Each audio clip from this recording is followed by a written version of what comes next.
I knew my husband was cheating on me for almost a year, and I didn't leave, not because I loved him, but because I was terrified of what people would say if I did.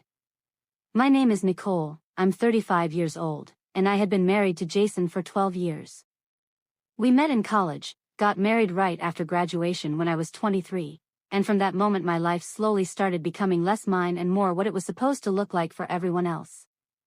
We lived in Charlotte, North Carolina, in a nice house that I kept clean and organized. We had mutual friends, shared weekends, dinner parties, family photos on Instagram, and plans for the future that I had stopped thinking about with any real excitement a long time ago but kept talking about out loud because that's what you do. Jason was what everyone around us called a good husband. He worked, he provided, he didn't drink, he didn't raise his voice, he didn't raise his hand. And whenever one of my friends would complain about her husband, someone would always look at me and say, "Nicole, you have nothing to complain about, yours is one of the good ones." And I would smile and nod. Because what was I supposed to say? That one of the good ones had been coming home late on the same nights every week for months, and that I had long stopped believing it was actually work? Our daughter Emma was 9 years old and in 3rd grade. She was a quiet, thoughtful kid who loved drawing and reading, and who had learned very early not to ask too many questions about why Daddy wasn't home for dinner again. One evening she looked up from her sketchbook and asked me, almost casually, if Jason and I were happy. I don't remember exactly what I told her. I just remember that I answered quickly and changed the subject, and she didn't push it. A 9-year-old who had already learned not to push it. That stayed with me longer than I wanted it to. I found out about the other woman the way these things usually happen, not through searching, not through suspicion that finally boiled over, but through pure accident. Jason left his phone on the kitchen counter one evening, a message came in, the screen lit up, and I saw the name. And then I read the first line. And that was enough. I knew her name, I had seen her in photos from his office events, she was 7 years younger than me, and what I read in that one line left absolutely no room for any other interpretation. I put the phone back exactly where it had been. I walked to the kitchen. I turned on the kettle. And while the water was heating up, I stood at the window and I thought. Not about him. Not about her. I thought about what his mother would say, the woman who told me at every family gathering what a wonderful wife I was. I thought about my own parents, who still had our wedding photo in a frame in their living room. I thought about our friends, our neighbors, my coworkers, the women in my book club, all the people who had told me for years how lucky I was and what a beautiful family I had. And I thought about how all of that would collapse the moment I walked out the door. How they would look at me. What they would say. And that thought, that specific thought, was more frightening to me than anything else. I grew up in a family where the word divorce was spoken in a whisper, like a diagnosis. Where a woman who left her husband became a topic of conversation that lasted for years. Where the measure of a successful life was not how you actually felt inside, but how your life appeared to the people around you. And I had absorbed those rules so deeply, so completely, that even standing there in my kitchen with the proof of Jason's affair fresh in my mind, my first instinct was not to think about myself. It was to think about everyone else's opinion of my situation. So I didn't leave. The next morning I got up, made breakfast, drove Emma to school, came home and lived that day the same way I had lived every day before it. And the next day. And for several more months after that. Jason didn't know that I knew. Or maybe he did and was pretending he didn't.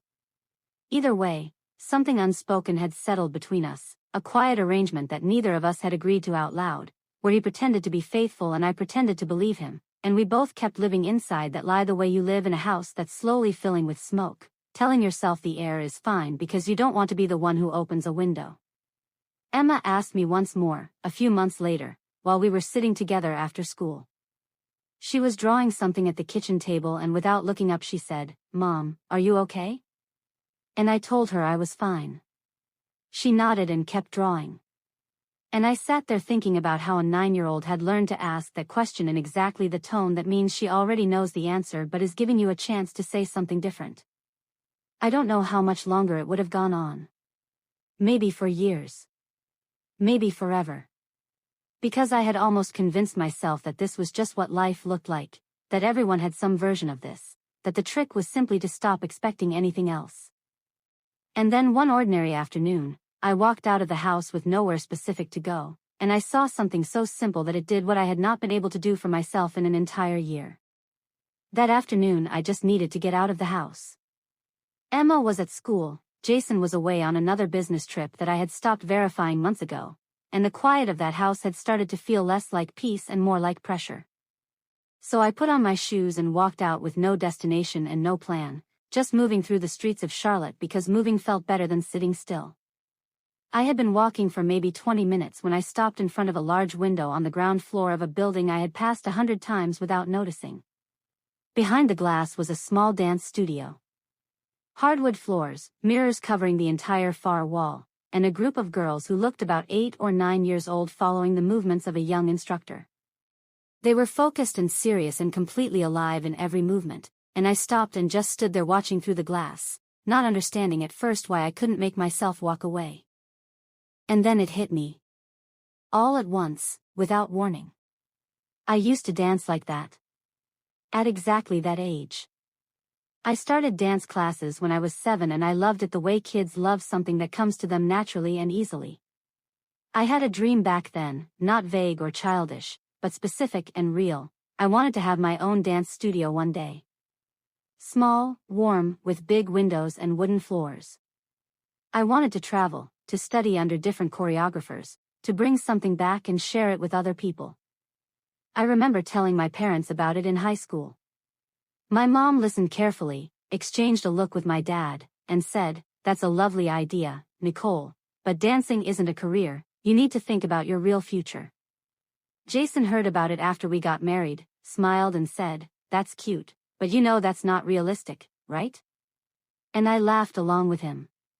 Because that's what you did. Because the alternative was to seem like someone who didn't understand how the real world worked. Gradually I stopped talking about it. Then I stopped thinking about it. And at some point I stopped being able to remember exactly when it had disappeared. So there I was, standing in front of that window, watching other people's daughters dance, feeling something so sharp and uncomfortable inside me that I wanted to walk away as fast as possible. But I didn't walk away. I stood there until one of the girls looked directly at me through the glass and smiled, just like that, openly and without hesitation, the way children smile before anyone has taught them that certain dreams are not serious enough to keep. And that's when I thought about Emma. About the night she asked if Jason and I were happy. About the way she had learned not to push it. About what kind of woman she would become if she spent her childhood watching me know the truth and say nothing, because I was more afraid of what people thought than of the life I was actually living. I walked home and sat down at the kitchen table. Just sat there and looked out the window for a long time. And for the first time in almost a year, I was not thinking about what anyone else would say. I was thinking about myself. When Jason came home that evening, I was still sitting at that same table. He walked in, dropped his bag, started saying something about the drive back, and I just stopped him. "Jason, I know about her. I've known for almost a year." He went quiet. I watched him search for something to say and come up empty. Then he sat down across from me and said quietly, "Nicole, it was a mistake." "Let me explain." "I don't need an explanation," I said. "I want a divorce." "But Emma," he said, almost immediately. "We can't blow up our family over." "We already did," I said. "You just thought I didn't know." He kept talking after that, said he wanted to try again, that he would fix everything, that we owed it to our daughter to give it one more chance. But for the first time in a very long time, I listened to him and felt none of that familiar panic, that desperate need to answer in a way that wouldn't upset anyone. I just said, "My decision is made," stood up and walked out of the kitchen. The divorce took a few months to finalize. Everything was handled quietly and without drama.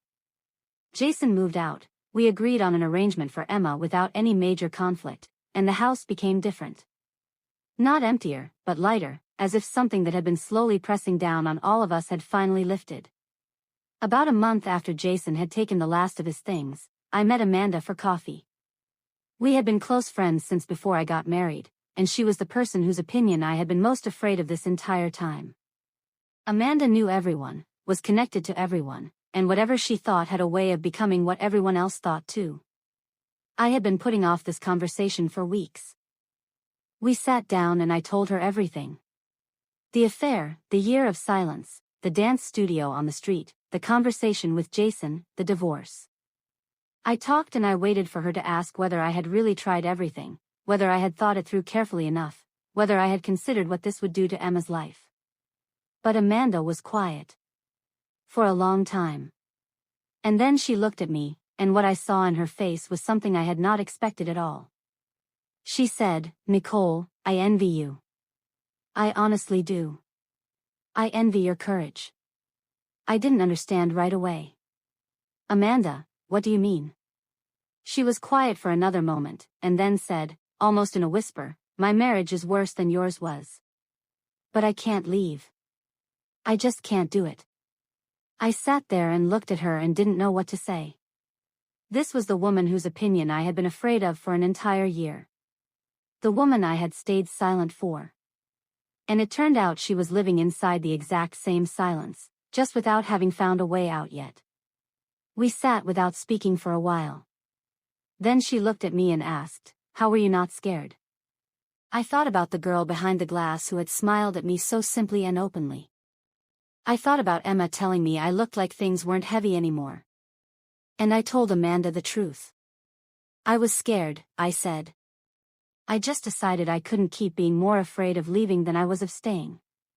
Amanda nodded and didn't say anything. But I could see that she had heard me. I walked out of that coffee shop and drove home through the city, taking the long way without really meaning to, past the street where I had stopped in front of the dance studio that afternoon months ago. I slowed down as I passed it. The lights were on inside. A different group of girls this time, smaller, maybe 6 or 7 years old, just learning the basics. I watched them through the windshield for just a moment before driving on. And I thought, not now, but someday, I'm going to walk through that door instead of just watching from outside.